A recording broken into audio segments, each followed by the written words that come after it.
Waamichiko isa fannifame lallabuudha warra Yihuudootaaf kun gufuudha.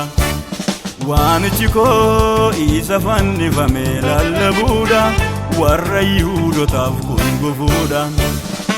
Ani har'aa sofii koo miti, ani borii sofii koo miti, ta'us dadhaba ayyaana isaatiin isa fannifame nan lallaba. Ani har'aa sofii koo miti, ani borii sofii koo miti, ta'us dadhaba ayyaana isaatiin isa fannifame nan lallaba. Ayyaana isaatiin isa fannifame nan lallaba. Ayyaana isaatiin isa fannifame nan lallaba.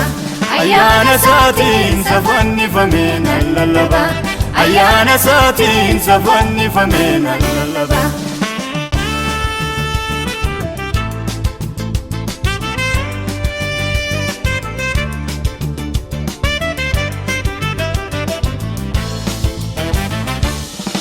Ilaaholicha Waaqayyo jedhee waannisi isa fannifame illallamna jedhee Phaawulosi. Anis nan lallaba isa fannifame imaanaatu Phaawulosiin natti kenname kanaaf ani waamame. Ani har'aa sofii koo miti, ani borii sofii koo miti, ta'us dadhaba ayyaana isaatiin isa fannifame nan lallaba. Ani har'aa sofii koo miti, ani borii sofii koo miti, ta'us dadhaba ayyaana isaatiin isa fannifame nan lallaba. Ayyaana isaatiin isa fannifame nan lallaba. Ayyaana isaatiin isa fannifame nan lallaba.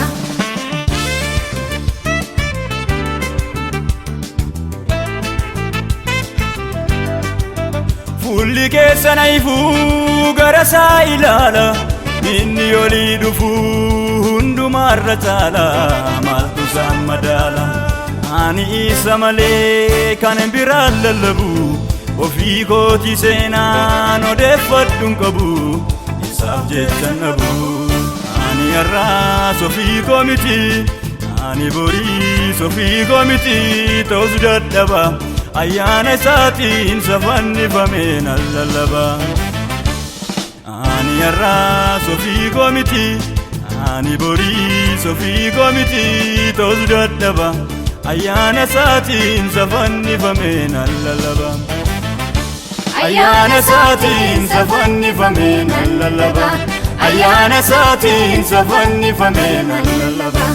Ayyaana isaatiin isa fannifame nan lallaba. Ayyaana isaatiin isa fannifame nan lallaba.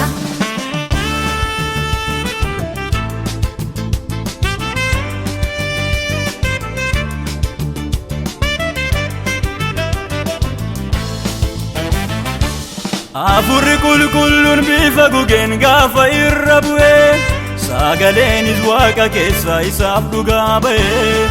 Ati ilma kooti isa jaallatama, fedhaaf gammachuun koo sitti raawwatama. Raawwatamee jira inni dubbatame, lallabamaa jira inni fannifame, balballi jireenyaa karaa isaa baname. Waamichiko isa fannifame lallabuudha warra Yihuudootaaf kun gufuudha. Waamichiko isa fannifame lallabuudha warra Yihuudootaaf kun gufuudha. Ani har'aa sofii koo miti, ani borii sofii koo miti, ta'us dadhaba ayyaana isaatiin isa fannifame nan lallaba. Ani har'aa sofii koo miti, ani borii sofii koo miti, ta'us dadhaba ayyaana isaatiin isa fannifame nan lallaba. Ayyaana isaatiin isa fannifame nan lallaba. Ayyaana isaatiin isa fannifame nan lallaba. Ayyaana isaatiin isa fannifame nan lallaba. Ayyaana isaatiin isa fannifame nan lallaba.